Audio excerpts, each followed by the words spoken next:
కదా అదే మాట అన్నాడు. అంటే ఆయన ఏం మాట్లాడతాడంటే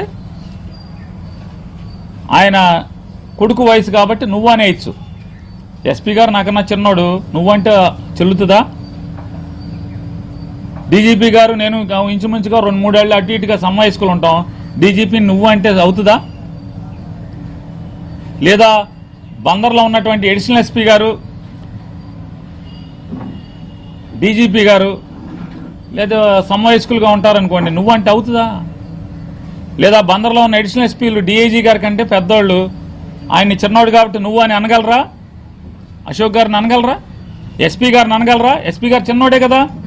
ఇక్కడ పనిచేస్తున్నటువంటి చాలామంది సిఐల కన్నా అడిషనల్ ఎస్పీల కన్నా చిన్నోళ్లే కదా. నువ్వు అంటే అవుతుందా? అవదు కదా. గౌరవం అనేది మరీ ప్రత్యేకించి లా అండ్ ఆర్డర్లో ఉన్నప్పుడు మనం జాగ్రత్తగానే ఉండాలి. జైపాల్ గారు స్టార్ట్ చేసింది ఎవరు? గిల్లింది ఎవరు? మొదలుపెట్టింది ఎవరు? అవన్నీ వదిలేసి శరీరాన్ని అవహేళనగా మాట్లాడుతూ, కృష్ణమూర్తి ఆయన శరీరాన్ని గురించి ఎక్కడ మాట్లాడాడు?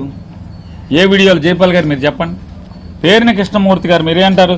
తండ్రి వయసు ఉన్న సిఐ గారిని నువ్వు అని అఘోరంగా మాట్లాడుతూ పేరుని కిట్టు ఆయన యొక్క శరీరాన్ని నేను పేరుని నాని గారు ఎప్పుడు మాట్లాడాను? జైపాల్ గారు ఎవరి శరీరాన్ని అవహేళన చేశారు అక్కడ? నేను అన్న మాట ఏంటి?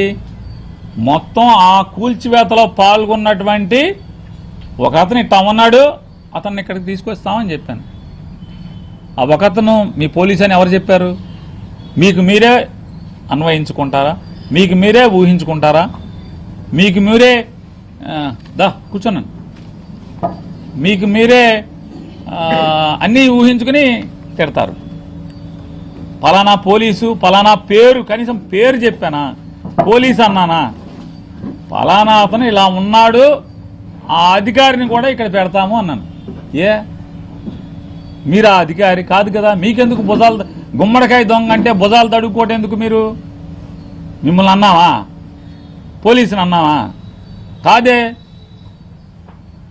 నేను పోలీసు అధికారి అని లేకపోతే మున్సిపల్ అధికారి అని అక్కడ 1,00,000 మంది పనిచేశారు.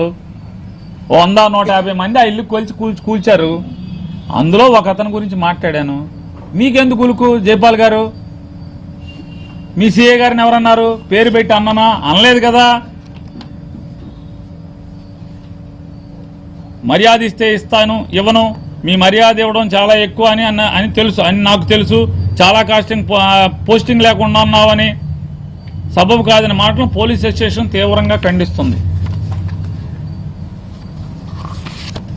మాట వచ్చినప్పుడు, మీరు మాట తూలినప్పుడు 100 మాట్లాడతారు.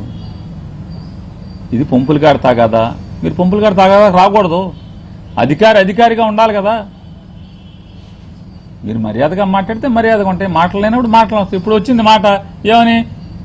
పేకాటలు పెట్టా ఆడిస్తున్నామని చెప్పని నేరం మీద సస్పెండ్ చేశామన్నారు. మరి దీనికి సమానం చెప్పి జైపాల్ గారు నువ్వు ఇప్పుడు ఈయన అన్నాడు కదా, దీనికి సమానం చెప్పండి జైపాల్ గారు మీరు. సారీ, నువ్వు అని వచ్చింది పొరపాటు అలవాట్లో. నా లక్షణం అయిపోయింది కదా. మీరు అన్నారు కదా. నేను చాలా ఇదని దీంట్లో మొత్తం చాలా చదివా మీ గురించి. మీరు మీ కవి హృదయాల గురించి, నా గురించి మీరు గొప్పగా చిత్రీకరించిన దాని గురించి అని చదివాను. మీ పబ్లిసిటీ కోసం, రాజకీయ ఎదుగుదల కోసం పోలీసు వారి యొక్క ప్రతిష్టను దెబ్బతీసేలా మాట్లాడుతున్న మీ వ్యాఖ్యలను ఖండిస్తున్నాం. ఇదే రకంగా వ్యవహరిస్తే పోలీసు వారి విధులకు ఆటంకం కలిగించేలా ఉన్న మీ యొక్క కార్యకలాపాలపై చట్ట ప్రకారం కఠిన చర్యలు తీసుకోండి. ఆల్రెడీ మా అబ్బాయి మీద కేసు కట్టారు. తెల్లారుజామున జైపాల్ గారు మీరిచ్చిన ఫిర్యాదుతో నా మీద తెల్లారుజామున 2ంటికి ఎప్పుడో కేసు కట్టారని చెప్తున్నారు. కట్టండి కాదండి. కేసులు కట్టి ఏంటి? అక్రమ కేసులు ఎన్ని నిలబడతాయి? అక్రమ కేసులు నిలబడతాయా?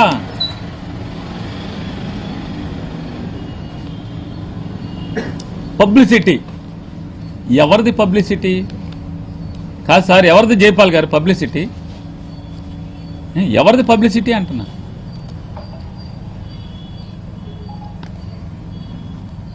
మేము పబ్లిసిటీ కోసం రాజకీయ ఎదుగుదల నాది.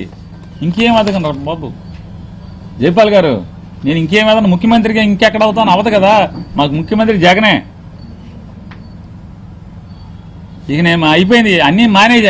ఇప్పుడు ఏమి వద్దనే కదా, 3 సార్లు ఎమ్మెల్యే అయిపోయా, ఈ ఊరికి చేయాల్సింది చేసేసా, మంత్రి కూడా అయిపోయింది, ఇక చాలులే బాబు అని చెప్పని నేను మానుకున్నా. ఇంకా నేనేం ఎదుగుతాను, నా ఎదుగుదల, నా పబ్లిసిటీ, ఇంకేం పబ్లిసిటీ. ప్రస్తుతం జైపాల్ గారు, నా ఉద్యోగం తెలుగుదేశం ప్రభుత్వం చేస్తున్నటువంటి దురాగతాలని, అక్రమాలని, దుందుడుకు చర్యల్ని, దోపిడీల్ని, ప్రజల్ని దోచుకునే చోట ఎక్కడెక్కడ జరుగుతుందో ఆ దాంట్లో పోరాటం చేస్తున్నటువంటి కృష్ణా జిల్లాలోని వైఎస్ఆర్ కాంగ్రెస్ పార్టీ ప్రతి కార్యకర్తకి అండగా ఉద్యోగం చేయటమే నా విధి నిర్వహణ. దానిలో భాగంగా ఆ దోపిడీదారులకు ఎవరెవరైతే కొమ్ము కాస్తుంటారో వాళ్ళని కూడా గట్టిగా నిలదీయటం అనేది నా ఉద్యోగ ధర్మం, నేను చేయాల్సినటువంటి విధి. దానిలో భాగమే నువ్వు నన్ను పబ్లిసిటీ అనుకున్నా సార్, జైపాల్ సార్, మీరు నన్ను దాన్ని పబ్లిసిటీ అనుకున్నా, నా రాజకీయ ఎదుగుదల అనుకున్నా, ఏమనుకున్నా నిలదీయటం మాత్రం ఆగదు జైపాల్ గారు. ప్రశ్నించటం ఆగదు జైపాల్ గారు. కేసు కట్టి జైల్లో వేసినంత మాత్రాన జైలు ఊతలలో లోపల నుంచి కూడా ప్రశ్నిస్తూనే ఉంటాను జైపాల్ గారు. నేను అనుచిత వ్యాఖ్యలు పోలీసు శాఖ నుంచండి. పోలీసు శాఖ ఏంటి? ఇందులో శాఖ ఎక్కడొచ్చింది జైపాల్ గారు? శాఖ ఎక్కడొచ్చింది అంటున్నా. నేను మొన్న పామర్లో కూడా చెప్పా, మాలో ఎలా అయితే రాజకీయ నాయకుల్లో ఎలా అయితే తప్పుడు వాళ్ళు కొంతమంది ఉన్నారో, బుద్ధి గడ్డి తిని పేకాట్ల మీద బతుకుతున్నారో, క్లబ్బులు నడిపి బతుకుతున్నారో, ఇసుక తిని బతుకుతున్నారో, మట్టి అమ్ముకుని బతుకుతున్నారో, జనాలకి పనులు చేయడానికి లంచాలు తీసుకుని బతుకుతున్నారో, కాంట్రాక్టర్ల దగ్గర బల్ల కింద చేయి పెట్టి లంచాలు తీసుకుని బతుకుతున్నారో, మాలో చెడిపోయినట్టుగానే కొంతమంది పోలీసుల్లో కూడా కొంతమంది అధికారులు, ఉద్యోగస్తులు చెడిపోయి ఉన్నారండి. వారిని ఉద్దేశించి మాత్రమే మాట్లాడుతున్నానని చెప్పాను. అంటే మీలో చెడిపోయినా కూడా మేమేం మాట్లాడకూడదు ఎవరిని కాదండి. మీలో చెడిపోయిన ఉన్నవాళ్ళు కూడా తప్పుడు కేసులు కట్టి దుర్మార్గాలు చేస్తుంటే కూడా మాట్లాడకూడదా? అది శాఖకి సంబంధం ఏమవుతుంది? కృష్ణా జిల్లాలో దాదాపుగా 3,500 నుంచి 4,000 మంది పోలీస్ శాఖలో పనిచేస్తున్నారు. అందరూ జైపాల్ గారు లాగా నీతిగా, నిక్కచ్చిగా, నికార్సుగా. జైపాల్ గారు మీలాగా అందరు లేరు, కొద్దిమంది తేడాగా ఉన్నారు. అక్కడక్కడ వేళ్ల మీద లెక్క పెట్టేట్టుగా యూనిఫామ్ వేసుకుని బారులోకి వెళ్ళి తాగుతున్నారండి. నీలాగా నిక్కచ్చిగా ఎవరు లేరు జైపాల్ గారు. నువ్వేమనుకుంటున్నావు? అంతా నేనే అనుకుంటున్నావు. మీకులాగా అంతా ఉంటలా పోలీస్ వ్యవస్థలో.